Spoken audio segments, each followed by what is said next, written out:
আসসালামু আলাইকুম ভিউয়ার্স, আজকের এই সুন্দর ব্লগে আপনাদেরকে স্বাগতম। আজকের ব্লগে থাকছে আমাদের ছাদ বাগানের পুরো রিভিউ, একটি বৃষ্টি ভেজা দিন এবং বৃষ্টির দিনে আম্মু আমাদের জন্য কী দারুণ দারুণ খাবার ঘরে রান্না করে দিল, ঘরে তৈরি করে দিল, সেগুলো আপনাদেরকে আজকের এই ব্লগে দেখাবো। তো চলুন শুরু করা যাক। তো প্রথমে শুরু করছি আমাদের ছাদ বাগান দিয়ে। দেখতে পাচ্ছেন ছাদের মধ্যে কত সুন্দর সুন্দর গাছ আম্মু লাগিয়েছিল। এটা হচ্ছে একটা পুরো ওভারভিউ। তো ছাদ বাগানে ঢুকলে শুরুতেই চোখে পড়ে এই ফুলটি, এটা হচ্ছে নয়নতারা ফুল। এটা কিন্তু একটা আলাদা মাটির মধ্যে জন্মেছে, যেগুলো আসলে রেখে দিয়েছিলাম অন্যান্য গাছের মধ্যে লাগানোর জন্য। তারপর এখানে দেখতে পাচ্ছেন এটা হচ্ছে অপরাজিতা গাছ, এটা মাত্র চারা উঠেছে।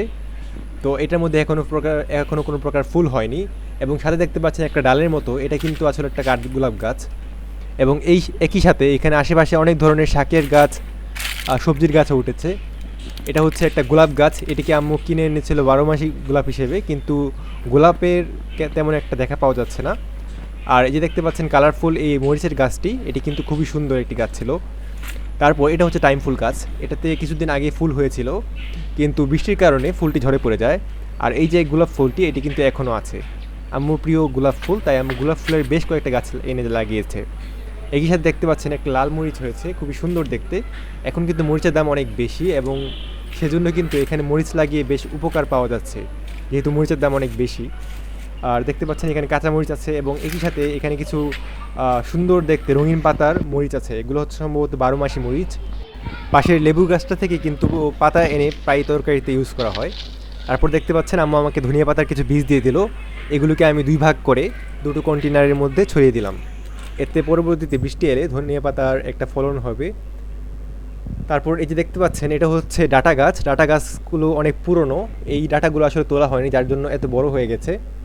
এবং একই সাথে এখানে দেখতে পাচ্ছেন কিছু পেঁপে হওয়া শুরু হয়েছে। পেঁপে গাছের কিন্তু অনেক ওষুধি উপকারিতাও আছে, যার জন্য পেঁপে গাছ লাগানোটা খুবই ইম্পর্টেন্ট, পেঁপে এবং নিম গাছ। আর এই যে দেখতে পাচ্ছেন এই যে জায়গাটা, এই জায়গাটার মধ্যে কিন্তু আম পড়ে, যখন আম হয় তখন এই আমগুলো এখানে নিচে পড়ে। আরেকবার চেষ্টা করবো দেখানোর জন্য, খুবই সুন্দর লাগে দেখতে। তো এটা হচ্ছিল আমাদের পুরো বাগানের একটি ওভারভিউ। এটা হচ্ছে বর্ষাকালে সুন্দর প্রাকৃতিক এই বাগানটি। তারপর দেখতে পাচ্ছেন বিকেলবেলা কিন্তু প্রচণ্ড মুষলধারে বৃষ্টি শুরু হয়েছিল এবং বৃষ্টির মধ্যে আম্মু আমাদেরকে এই ধরনের সুন্দর নাস্তার আয়োজন করলো আমাদের জন্য। এটা হচ্ছে হটডগ, আম্মু বানিয়েছিল নিজের ইচ্ছায়, নিজের চেষ্টাতে, কিন্তু আম্মু আমাদের জন্য অনেক কিছু বানায়।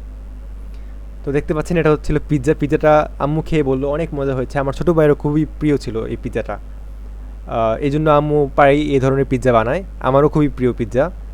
তো দেখতে পাচ্ছেন পিৎজা বানানোর সাথে সাথে কিন্তু খাওয়া শুরু হয়ে গেছে এবং আম্মু আমার জন্য পিৎজার পাশাপাশি কিছু পেঁয়াজও বানিয়ে দিয়েছিল। তো এই ছিল আমাদের বিকেলের নাস্তা এবং একটা প্রপার ওভারভিউ যে আমাদের বর্ষাকালে কী কী ঘটে আমাদের ছাদের মধ্যে। তো আশা করি আপনাদের এই ভিডিওটি ভালো লেগেছে, ভালো লাগলে অবশ্যই সাবস্ক্রাইব করতে ভুলবেন না। আজকের মতো এই পর্যন্তই, দেখা হবে অবশ্যই অন্য কোনো একটি ভিডিওতে। সকলে ভালো থাকবেন, ভালো লাগলে অবশ্যই সাবস্ক্রাইব করবেন। আল্লাহ হাফেজ।